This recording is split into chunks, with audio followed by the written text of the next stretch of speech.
Mirisnya, lokasi yang kaya akan keanekaragaman hayati ini ternyata tidak memiliki status kawasan lindung dan justru masuk dalam zona aktif alur pelayaran. Kini para pegiat lingkungan mendesak pemerintah untuk segera merevisi aturan zonasi guna menyelamatkan sisa-sisa surga bahari yang masih tersisa dari ancaman industri. Niat hati menikmati indahnya surga bawah laut di awal tahun, dua wisatawan asal Malaysia ini justru dikejutkan dengan pemandangan yang memilukan. Saat menyelam di spot bernama KMM di Kecamatan Muara Badak, Kabupaten Kutai Kartanegara, Kalimantan Timur, pada awal Januari 2026, mereka menemukan hamparan terumbu karang yang hancur lebur, bak ladang yang habis digilas alat berat. Merespon temuan tersebut, kelompok pegiat konservasi bersama akademisi dari Fakultas Perikanan dan Ilmu Kelautan Universitas Mula Warman melakukan peninjauan lokasi. Spot KMM sejatinya adalah salah satu titik selam terbaik di Kabupaten Kutai Kartanegara.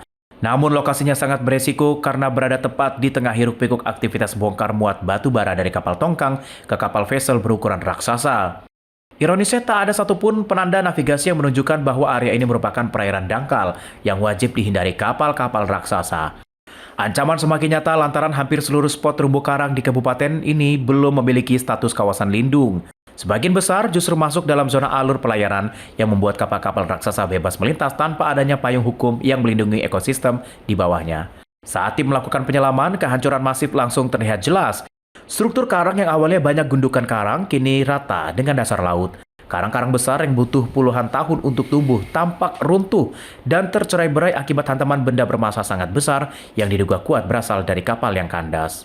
Dengan terumbu karang yang sehat, mencari ikan tidak perlu jauh ke luar laut. Tapi dengan kondisi seperti terumbu karang yang rusak seperti ini, semoga ada perbaikan buat kedepannya. Temuan ceceran batu bara di sela-sela reruntuhan spot KMM menjadi bukti fatal bahwa hancurnya ekosistem ini merupakan dampak langsung dari kandasnya kapal tongkang yang kini memicu ancaman pencemaran kimiawi yang serius. Selain merusak secara fisik, partikel batu bara yang mengendap dapat menutupi polip karang sehingga menghambat fotosintesis dan menyebabkan kematian masif. Sementara kandungan logam beratnya beresiko meracuni rantai makanan hingga ke konsumsi manusia. Bukti tak terbantahkan lainnya ditemukan tali sling besi milik ponton yang tersangkut kuat di sisi bukit bawah laut.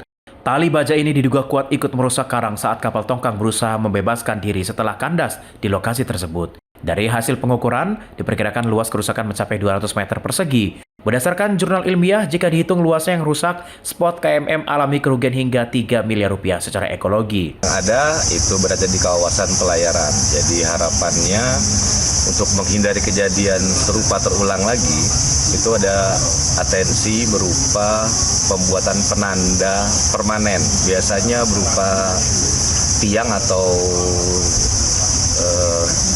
menara untuk penanda alur layar bahwa di situ ada terumbu karang yang merupakan daerah dangkal sehingga kapal-kapal itu tidak masuk ke daerah tersebut dan sampai sangkut atau kandas di atasnya.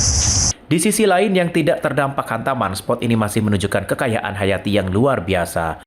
Terumbu karang yang tumbuh sehat dan dipenuhi beragam biota laut ini menjadi gambaran betapa besarnya potensi ekowisata bahari Kutai Kartanegara. Kini, masa depan surga bawah laut ini bergantung pada kebijakan pemerintah untuk segera menetapkan kawasan lindung sebelum seluruh aset alam ini musnah tertabrak industri. Dari Kutai Kartanegara, Kalimantan Timur, Tim Liputan Berita Nasional TV.